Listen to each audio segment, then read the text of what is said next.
Viens à Jésus, il t'appelle aujourd'hui. Trop longtemps tu fus rebelle, aujourd'hui viens à lui. Bien-aimés frères et sœurs au bout des ondes, nous sommes aujourd'hui lundi 1er juillet 2024, premier jour et premier lundi du mois. Recevez nos fraternelles salutations en Christ. Prions Dieu. Seigneur Dieu Tout-Puissant, nous te sommes infiniment reconnaissants pour ce nouveau mois que tu nous donnes, pour ta bonté et ta fidélité qui se renouvellent chaque matin. Nous te sommes reconnaissants.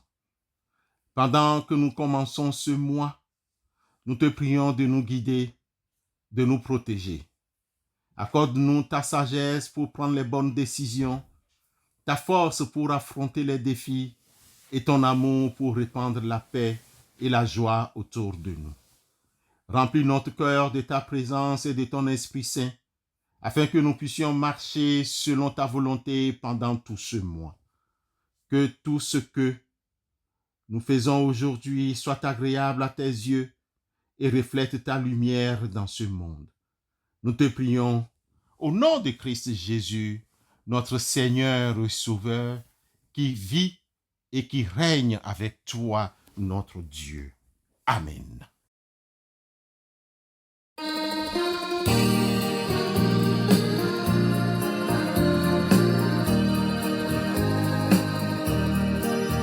Si le monde te reprend et ton or et ton argent, si la pauvreté vient assombrir ton cœur,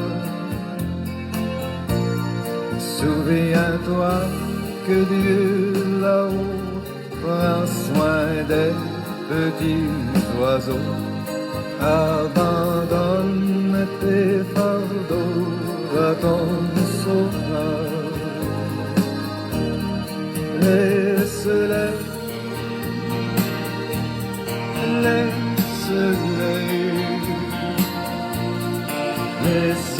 tes fardeaux aux pieds de ton sauveur. Si tu dois sans défaillir, il saura te secourir. Abandonne tes fardeaux à ton sauveur. Chères sœurs et frères en Christ, en ce premier jour du mois, nous nous penchons sur un verset qui, bien qu'il semble anodin à première vue, révèle des vérités profondes sur l'éducation des enfants et les conséquences de la négligence parentale. Ce verset est tiré du premier livre des Rois au chapitre 1, le verset 6. 1 Roi 1, 6. Jamais son père ne l'avait attristé de sa vie en lui disant « Pourquoi fais-tu cela ?» Adonijah était aussi très beau de figure et sa mère l'avait enfanté après Absalom. Bien-aimé, ce verset se réfère à Adonijah, l'un des fils du roi David, et il met en lumière une erreur fatale dans l'éducation parentale, la négligence de la discipline. Bien-aimé, être parent n'est pas une tâche facile. Ce n'est pas une viande pour les lâches, mais une viande pour des audacieux et des courageux. On peut être père sans être papa. On peut être mère sans être maman.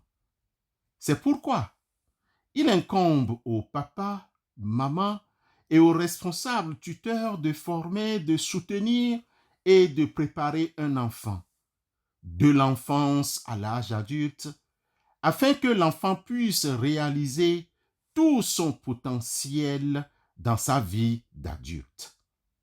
Cette responsabilité est le plus souvent ardue, exigeante, difficile à tout point de vue. C'est pourquoi les parents doivent s'en remettre à Dieu pour réussir cette tâche. Frères et sœurs dans la foi, face à tout ce qui précède, nous explorons aujourd'hui 4 points clés que le verset 6 du premier livre des Rois au chapitre 1 nous enseigne. Ce verset insiste sur l'importance de la discipline, de l'instruction et de l'amour que les parents doivent inculquer à leurs enfants dans l'éducation de ces derniers. Le premier point est l'importance de la discipline dans l'éducation des enfants. Ce verset 6 mentionne que David n'a jamais repris son fils Adonijah. En conséquence, Adonijah a grandi sans correction, ce qui a eu des répercussions désastreuses sur son comportement et ses décisions ultérieures. À cet effet, l'auteur du livre des Proverbes au chapitre 13, le verset 24, nous enseigne que celui qui ménage sa verge est son fils, mais celui qui l'aime cherche à le corriger. Proverbe 13, 24. Dans le même sens, le livre des Proverbes au chapitre 29, le verset 15, nous apprend que la verge et la correction donnent la sagesse, mais l'enfant livré à lui-même fait honte à sa mère. Bien-aimés, ces 2 versets nous démontrent que la discipline est un acte d'amour.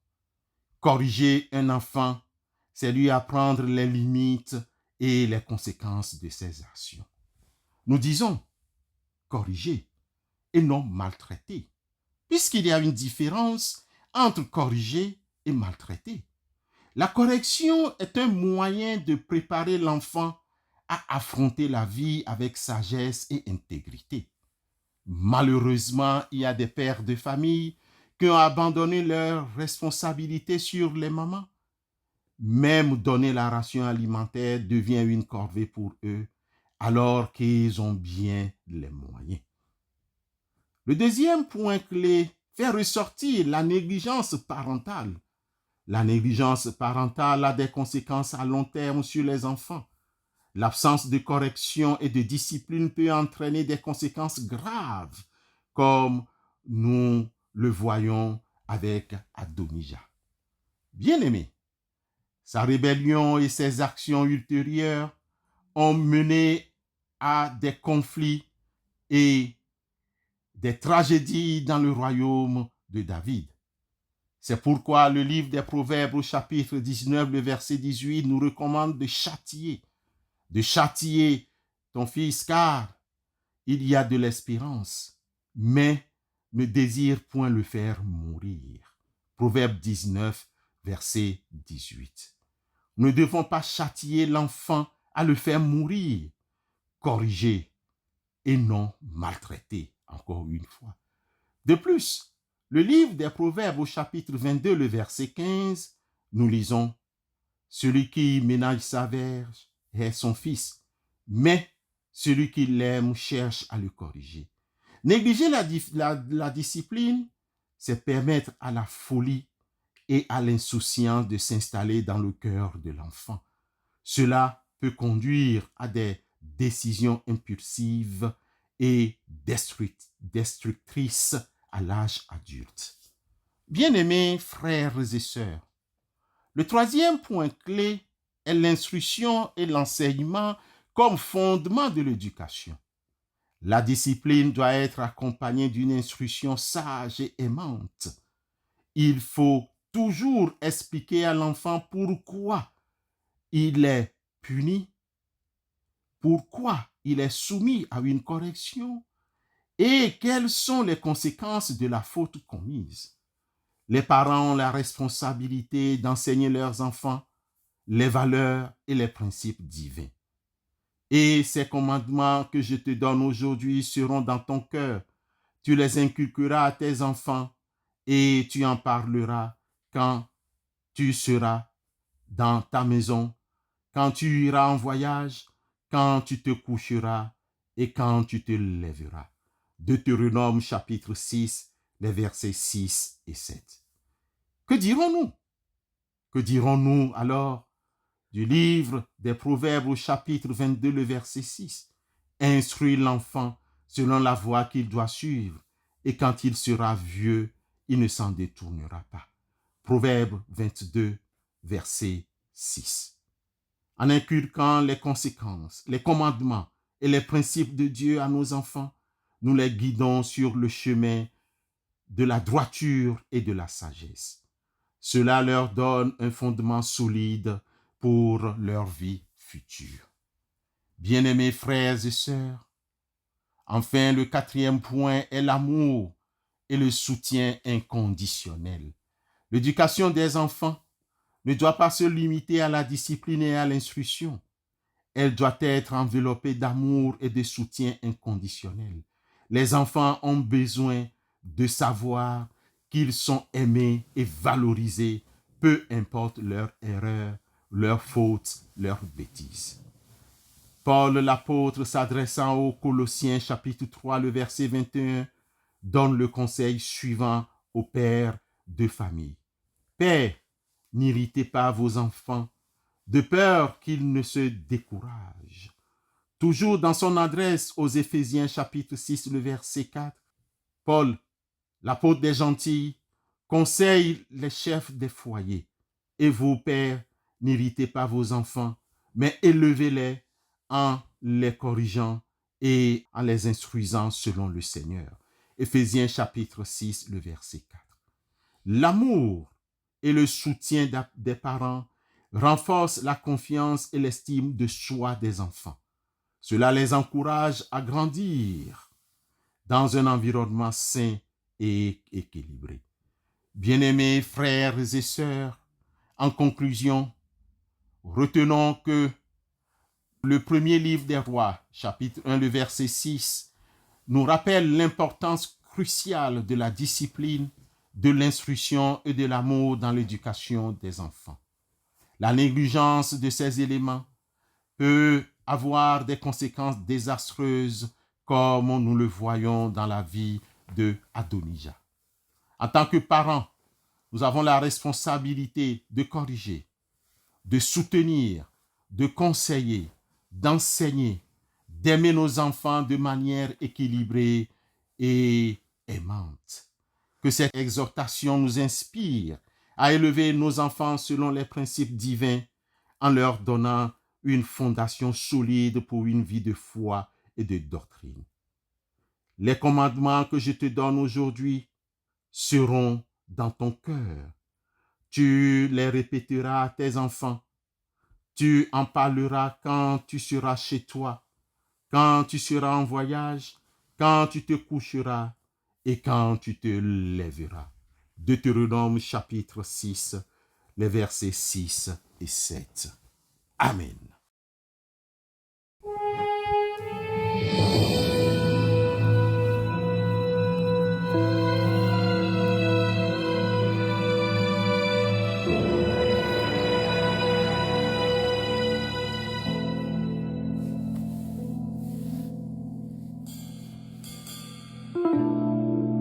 Le péché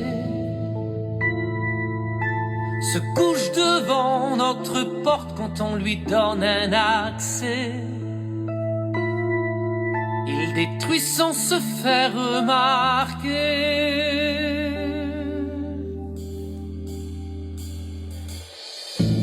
Pourquoi des gens s'isolent-ils dans un coin, essayant de noyer leur chagrin? C'est pour eux le seul moyen. Ils n'ont pas la force de briser ce lien. Mais le sang de Jésus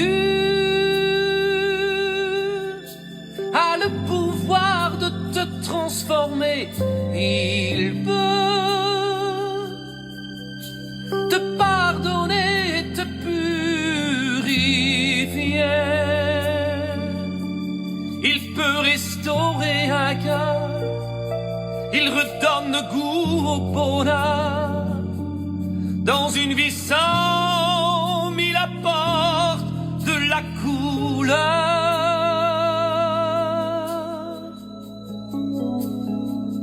Mais le sang de Jésus a le pouvoir de tout effacer. Il fait d'un homme pécheur un homme pur et comblé. Quand il entre dans un foyer, il répare ce qui est cassé. Il est le seul remède au péché. Prions Dieu. Seigneur, nous te remercions pour la sagesse de ta parole. Aide-nous à être des parents aimants, sages et disciplinés. Donne-nous la grâce de corriger nos enfants avec amour, de les instruire dans tes voies et de leur montrer ton amour inconditionnel. Saint-Esprit, donne l'écoute nécessaire aux enfants, la confiance dans leurs parents. Que nos enfants grandissent dans la sagesse, l'intégrité et la foi en toi. Protège les enfants dans cette période, ce temps de vacances. Protège-les de tout accident. Délivre-les de tout mal. Soutiens-les et assiste-les. Nous te prions au nom de Jésus-Christ, notre Seigneur et Sauveur. Amen.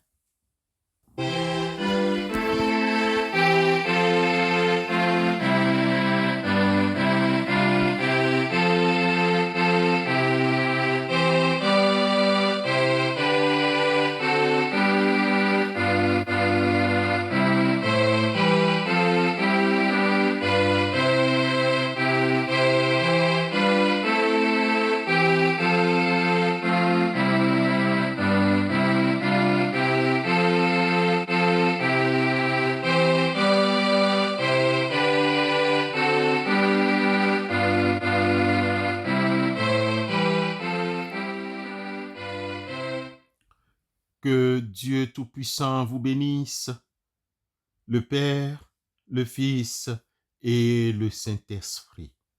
Allez dans la paix du Christ et excellente semaine à vous tous. Amen.